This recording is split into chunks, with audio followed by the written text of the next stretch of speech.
Expect me, nigga, like you expect Jesus to come back. Expect me, nigga, I'm coming. Expect me, nigga, like you expect Jesus to come back. Expect me, nigga, I'm coming. So, I don't know, you probably maybe have saw the press conference. Tupac finally came out of hiding. Yeah.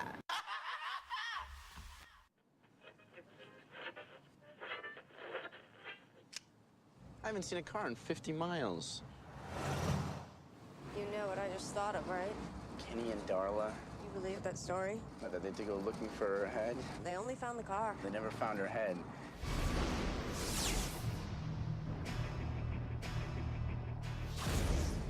What's he doing? The hell is that? He dumped something down that pipe. Wrapped in a sheet.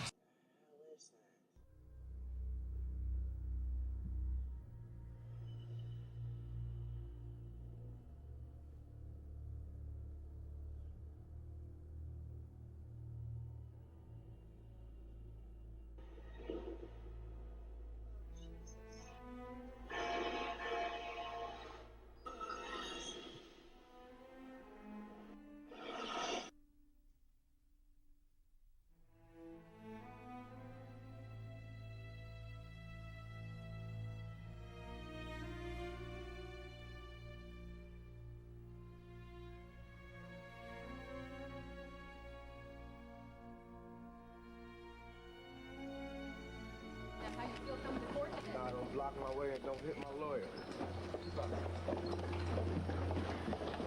Tupac, you think this is a bum ramp?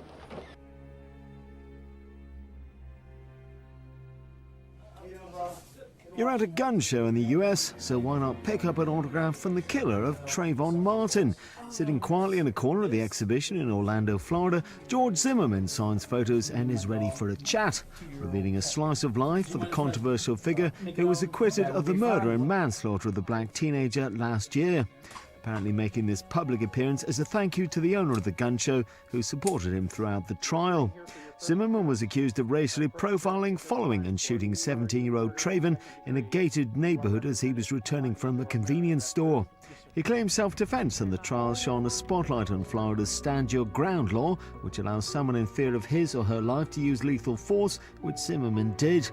It prompted a series of protests about a law which many view as a license to commit murder, and even led to comment from US President Barack Obama. Since his acquittal, Zimmerman has had several brushes with the law.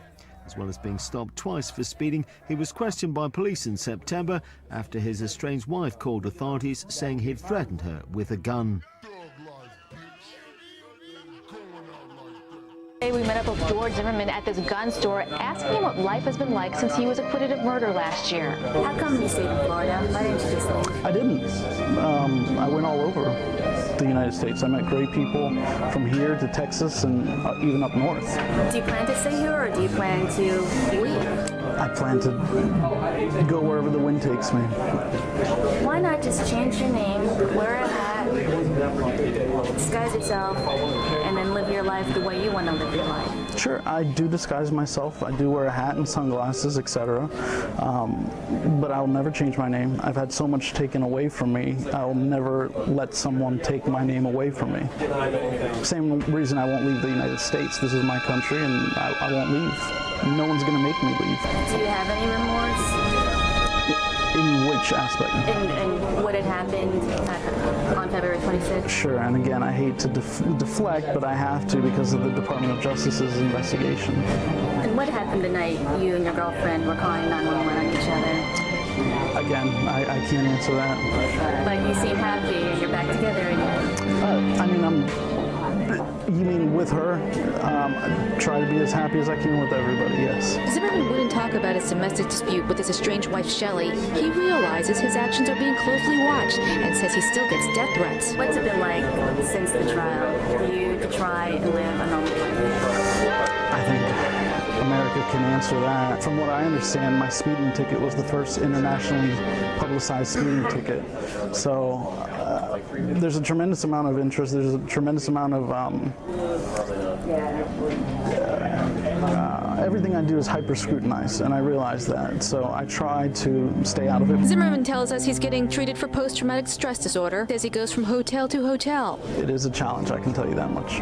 And what is it that keeps you going? My faith in God. He tells us he wants to go back to school one day and get his degree. Zimmerman says he still walks around with a gun for his own safety. He's not sure when the Department of Justice investigation into the shooting of Trayvon Martin will be completed. In Orlando, Valerie White, Fox 35 News.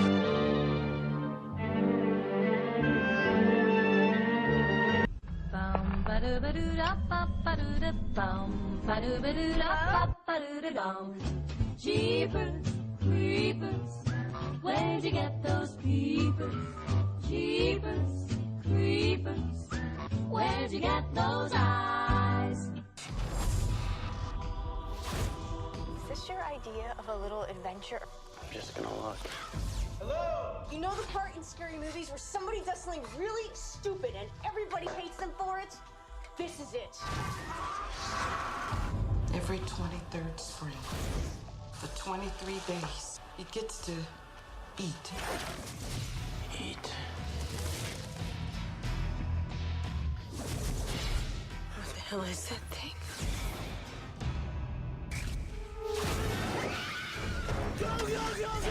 It's stuck in reverse!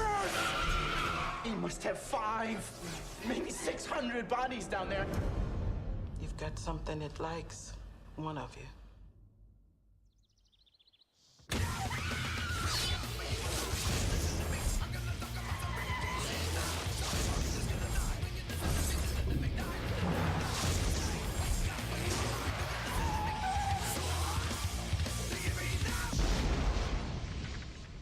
You think he's dead? They never are. Jeepers Creepers. The psych ward, don't ignore the psych ward, all aboard the psych ward, God ignore the psych ward, all aboard the psych ward, don't ignore the psych ward, all aboard the psych ward, God ignore the psych ward, nobody cares, my back's packed with poverty pains, my problems. No one can solve them, G, I can blame. I've been counting death more than once, yeah, I survived. Nigga, please, to breathe, blunts to roll, let's get high. Time after time, rhymes that I read to portray my pain, to explain.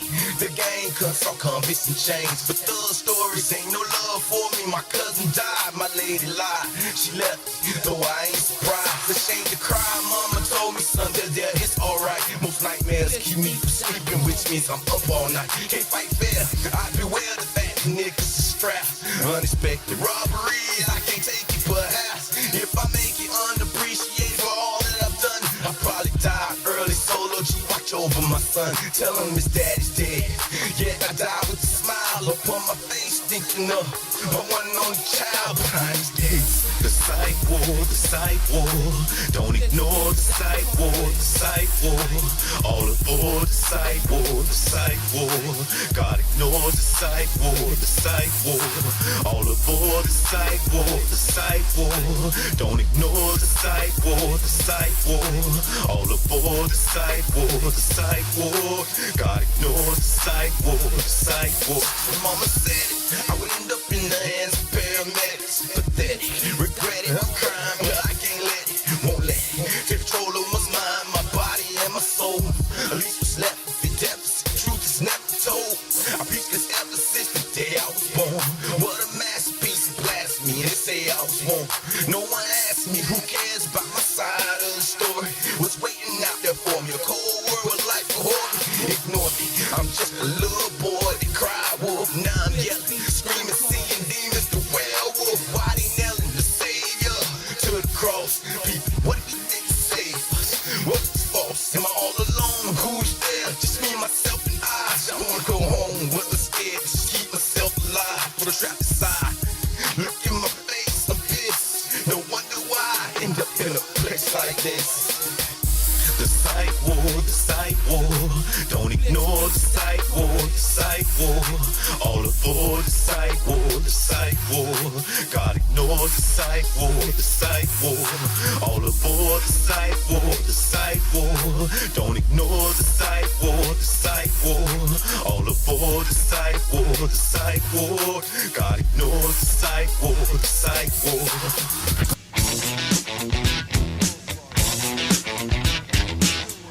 You know, there are people like myself who are not a racist, like I said earlier, who, by bringing up this topic, have to say, hey, guess what, I'm not a racist. Then there's other people who say I'm not a racist, and at the same time try to cover or excuse what is going on. And that's the distinct difference here. And is it possible that we're finding ourselves in the midst of a race war right now that the media refuses to report on? Well, Colin Flaherty thinks so, and that's what we're talking about right now. Now, before we get back into it, Colin, where do people get your book? You can get it on Amazon, Kindle, any of these places, paperback, e-version, the website, whitegirlbleedalot.com. So there you have it. Unreal. So as we look at the situation where we currently find ourselves, you said that there are hundreds of examples from coast to coast. Is there any common denominator other than race? I get that, but I'm just trying to rationalize it in my mind. Are we seeing any other common denominator? Does it come from certain... Well, let me ask you this. Are the targets unique in any way? I understand you don't want to concentrate on the victims, but are the targets unique? No, not really. No, you know, when they go to these downtown, you know, a lot of these upscale downtown neighborhoods, the targets are all the same, little yuppies. There was a target in downtown Philly where 30 or 40 black people were beating the stuffing out of this white guy. And he's, you know, yelling, "Why are you doing this? Why are you doing this?" And the black person said, "It's not our fault. You can't fight." So maybe that's maybe the common denominator is that people are not prepared to defend themselves. And of course, we don't want to say that this is every black person or even the majority of black people. This is something that is a concern. Now, what about other races being involved in this? Because I've also been contacted by people who say, well, Josh, there's also a race war going on with the Latino heritage. You know, there's organizations like La Raza. Are we seeing this primarily in just black communities, or is it really race wars coming from all races?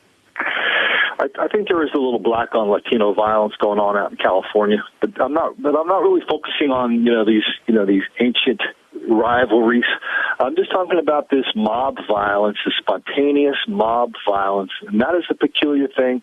I don't know why, but I'm just going to tell you, I don't know why, but it's black people and mob violence happening all over the country. Hundreds of examples last 2 years, people getting hurt, press ignoring it. Your guess is as good as mine. Now, we know why the media might we know why politicians would ignore it, because there's no political benefit to saying, hey, my city or my county has a problem. I really don't understand, though, why such a media blackout. The media usually profits from any sort of fight. They're kind of like the Don King of America. So I don't understand why there's such a media blackout when it comes to something that would normally be the front page news story. They cover, you know, when 1,000 people, black people, rampage down the streets of downtown Philly, the media covers it. They just won't cover the racial part of it. And you know what? For anybody who's never met a reporter, a real live practicing reporter, think of your most liberal friend, most liberal person you know. That's your average reporter. That's your average reporter, to be honest with you. And so, you know how you were kind of going through all these things in your mind, like how to explain this? Well, the reporters don't do that. They just explain it saying, oh, it's nothing to do with race, it's all had to do with class or this or that or this or that. Of course, you know, every time they say that, then, you know, somebody comes forward and disproves it. So there's something weird going on, and I wish somebody would explain it to me. Well, there is. Now, have you seen, since obviously this is something you're following now, have you seen any pushback or blowback because of this? Now that it's starting to get some attention, because there was a news story yesterday, I forgot which college it was, but some white guys trying to start a white-only club. Is there pushback that we're not seeing in the media as well? Here's the pushback. back, and you can see a little bit of this in the media. People are aware, despite the press's best efforts not to talk about this, a lot of people are aware that there's a rising level of black mob violence that they're not hearing about, but they hear about it. I think that's one of the reasons you really have to, and they know that the cops are too invested in not talking about it and not doing anything about it. I think that's one of the reasons we're seeing a big explosion in the sales of firearms.